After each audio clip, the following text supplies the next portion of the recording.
Chers amis d'Aiolfi.com, bonjour, bienvenue dans un nouveau format de documentaire qui consiste à ramener les objets sur leur lieu de mémoire. Suivez-nous donc pour découvrir le télégramme de la trahison d'Hermann Göring le 23 avril 1945 dans le Führerbunker.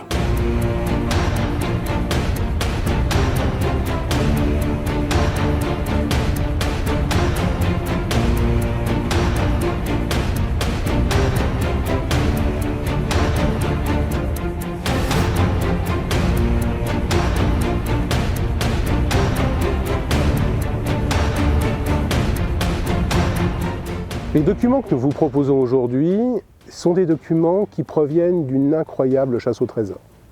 Cette chasse au trésor a lieu en novembre 1945 à Berlin, dans le Führerbunker, entre les mains des soviétiques. Deux officiers français, le commandant Rose et le capitaine Michel Leroy, décident de rentrer dans le bunker d'Hitler par une porte dérobée dont ils ont appris qu'elle se trouvait dans la chancellerie du Reich en ruine. Le Führerbunker d'Hitler est sous domination soviétique et personne ne peut y rentrer sans l'autorisation des soviétiques et sans eux. C'est ainsi que de nuit, à la lumière de torches électriques, les deux officiers vont réussir à pénétrer dans la chancellerie, à descendre plusieurs caves et miraculeusement pénétrer dans le Führerbunker d'Hitler. L'atmosphère y est absolument infernale, on est aux enfers. Il y a une odeur de brûlé, car tous les documents qui étaient à l'intérieur ont été brûlés par les proches d'Hitler, sur son ordre. Tout est en un désordre absolument épouvantable. Il ne reste rien de valeur, si ce n'est des tableaux crevés et éventuellement quelques bustes. Il y a quelques centimètres d'eau sur le sol, sur l'intégralité de la surface du bunker. Et les deux officiers sont en peine de se demander ce qu'ils vont ramener comme souvenir. Car un peu comme quand on envoie une carte postale de vacances, ces deux officiers tiennent à ramener un souvenir de ce lieu. Ils trouvent alors un bureau, un simple bureau, dans un désordre épouvantable, sur la table duquel règne une multitude de documents et de papiers. Les officiers n'ont pas véritablement le temps de se demander ce qu'ils trouvent, ils en prennent le butin et s'en vont. Et ce n'est que peu de temps après, alors qu'ils sont au calme, dans leur bureau, qu'ils vont découvrir qu'ils étaient dans le bureau de Martin Bormann. Parmi ces documents se trouvent des documents d'une importance historique considérable. Il s'agit notamment des deux télégrammes où Göring annonce sa trahison pour le Führerbunker, et il s'agit aussi des derniers ordres militaires d'Hitler, en dehors de précieux télégrammes nous informant sur l'état d'esprit qui règne dans le bunker, avec d'autres documents qui sont très significatifs de cette époque. La partie conservée par le capitaine Leroy nous est parvenue, et c'est cette partie que le capitaine Leroy a récupérée comme trésor de guerre que nous allons vous présenter dans cette vente exceptionnelle.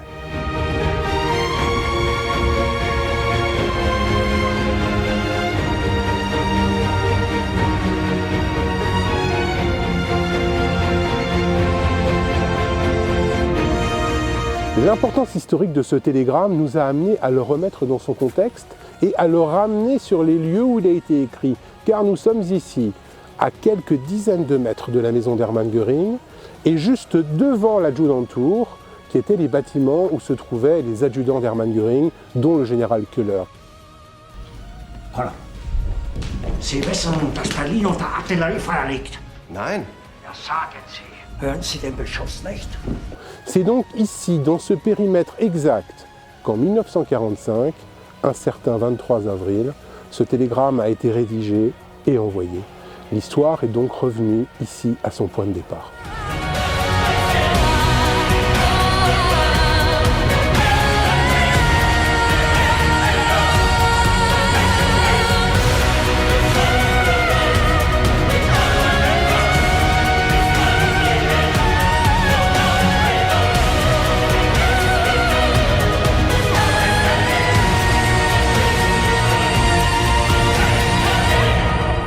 Dans les entrailles de béton du bunker, le 22 avril 1945, Adolf Hitler entre dans une crise de rage, comme il en fait très régulièrement ces temps derniers. 10 bis 12 Zentimeter handelt. Die russische Batterie ist bei Marzahn in Stellung gegangen. Das sind ja nur 12 Kilometer bis zum Stadtkern. Ist der Russe schon so nah? Man müsste die ganze Luftwaffenführung sofort aufhängen! Il s'emporte contre les généraux qui sont là et dit que si ça continue, il va se suicider et que Göring fera très bien la paix pour lui. Le général de la Luftwaffe, Köhler, qui assiste à l'entretien, part immédiatement de Berlin et rejoint Berchtesgaden, et plus particulièrement le Obersalzberg, pour prévenir Göring de ce qu'Hitler a dit la veille. Göring réfléchit, s'entoure d'un certain nombre de conseils, notamment du docteur Lammers, et en sa position de dauphin, désigné par un décret de 1941 par Hitler, va lui envoyer le 23 avril 1945 un télégramme en lui demandant de lui répondre et qu'en cas de non-réponse de sa part, il considérerait, lui, Hermann Göring, qu'Adolf Hitler n'est plus en état de pouvoir diriger le Reich et du coup, ipso facto, qu'il se trouverait chancelier du Reich et qu'il négocierait la paix avec les Américains.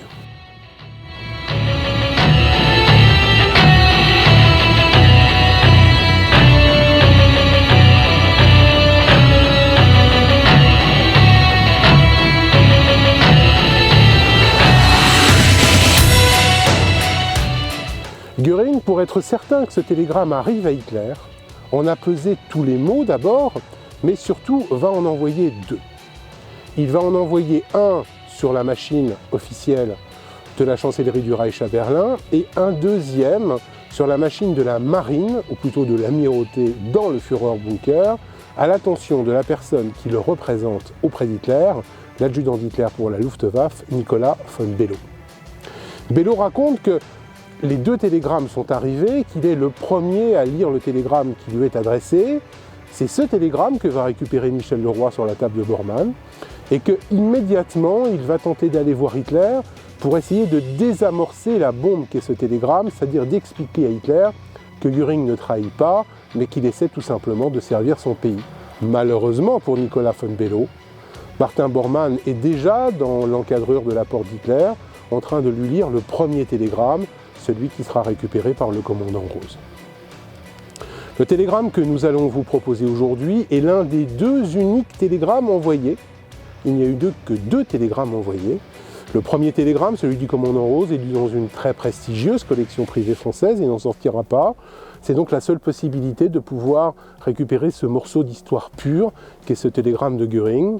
Télégramme qui provoquera la folie d'Hitler et la haine de Bormann, qui amènera à l'arrestation d'Hermann Göring par les éléments SS qui sont encore là, à l'Obersalzberg, qui est commandé par le commandant Frank, et également à l'arrestation de tous ses collaborateurs qui sont autour.